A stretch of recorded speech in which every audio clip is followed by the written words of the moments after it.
Hello and welcome to Socrates TV. Today we are looking at the multiple sackings of P&O Ferries staff, around 800. Also the way that cruise companies in general deal with staff. So first of all, the situation in Dover and Hull and so on is extremely bad, but it is quite normal for shipping companies to behave in this way because they can flag their ships or register them in any country that has a shipping register, and several of them use what are called flags of convenience. That is, for example, the Bahamas, where at least one of the P&O Ferries ships is registered, and the reason they do this is to avoid the employment laws in the country where the ship is normally based. So effectively this should have come as no surprise, because governments all over the world have never got round to sorting out how to make shipping companies behave. So what they do is they just take on staff from all over the world, and it's done in what I would say is a very racist way. If you've been on a cruise ship, have you ever seen a senior officer who is black or coloured? I suspect not, because they generally recruit ship's officers from America and Europe. There are some others, but very, very few. Whereas the ship's crew, for example, the restaurants that supply all this good food, the senior chefs are all European. The waiting staff are mainly Indian, Pakistani, Philippine, etc. And that is quite deliberate because they don't have to pay them so much. And the reason they can get away with this is because ships' crews can effectively travel all over the world, mostly without visas, by producing their ships or their seaman's logbook and their contract of employment for a ship. So ships' crews tend to move around the world quite easily and are not subject to normal immigration regulations, and that is even true for Britain, that has a now overbearing immigration policy. It does not apply to the United States, which requires you to have a what they call a Class D and a Class B1 visa, but even so, that is not as difficult to get as an ordinary visa. So this is how they behave. Now, I have here a copy of a contract for P&O cruises for a particular type of staff, and this contract was drawn up in the UK by Princess Cruises Limited, and so you'd think that the contract is based in the UK, but no. The ship involved was the Pacific Dawn, which is operated by P&O Cruises Australia. The management company that recruited for them is Princess Cruises UK, so again you'd think that the contract is based in the UK. Not so. The contract is in fact based in Bermuda because the employing company is Princess Cruises Bermuda Limited, and Princess Cruises, like most other cruise companies, is in fact owned by Carnival, which is a United States company.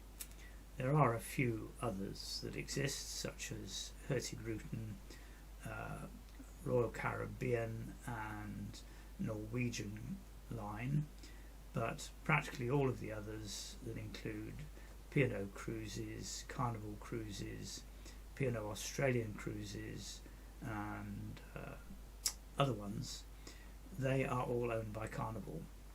So they set these things up so that they can avoid the employment legislation in the countries where those ships operate.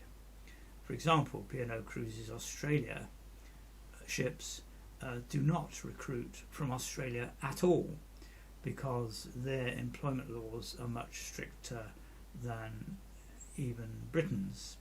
So they will not employ Australian staff. They employ their officers from UK, USA and other supposedly white-based countries. And again, their restaurant staff and other staff are recruited from Asia.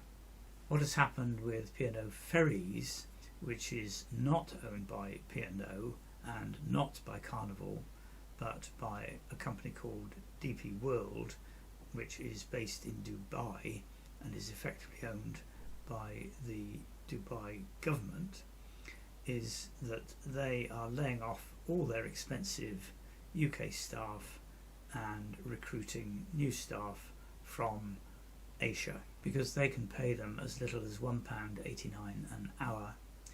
The other thing to remember is that these crews from Asia in particular are employed on the basis of a 77-hour week contract. And that's 77 hours as opposed to your normal 35 to 40 hours on UK-based employment. So what can be done about it? Well, the government could require ships that operate regularly in the English Channel or between Great Britain and the continent or Ireland to be registered either in UK or in the adjoining country to which they normally travel. They could also require that the basis of the law of contract for staff on those ships is one of those two countries. That would stop them being able to take the sort of action that they have just taken. Going back to the example I gave just now about P&O Australia, if a member of staff has a grievance or is sacked from their job with P&O Australia, their remedy is to take action in the Bermuda courts. Now, Bermuda has no legal protection for employees who do not work on land in Bermuda. So your only remedy is under common law in Bermuda. That means you have to employ a lawyer in Bermuda, and all of the action to be taken is based on that Bermuda law. The other problem with Bermuda is that there is no automatic right to costs if you win your case.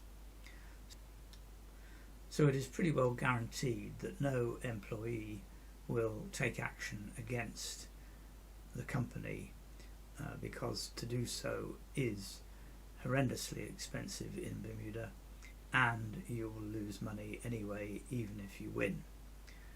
So the whole thing needs to be looked at by the UK government, particularly in relation to P&O Ferries and other companies operating out of UK. The other problem, for example, is unionisation.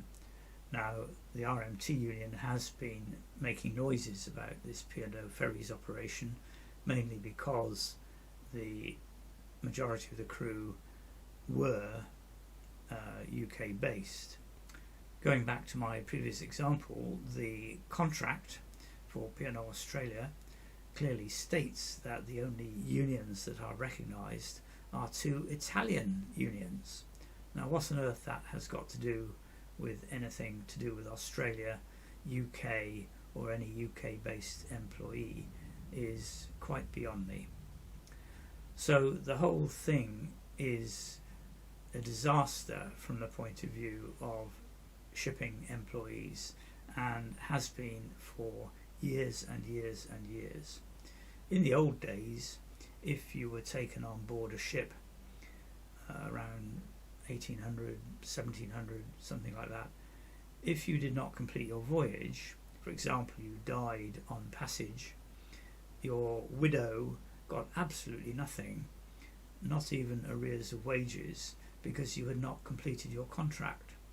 That ridiculous state of affairs was eventually stopped by international law, but a lot more needs to be done to protect seafarers, and the UK could start by doing something about it. So thank you for watching the Socrates TV channel, and if you liked what you saw or heard, then please subscribe and make any comments that you wish. So bye for now.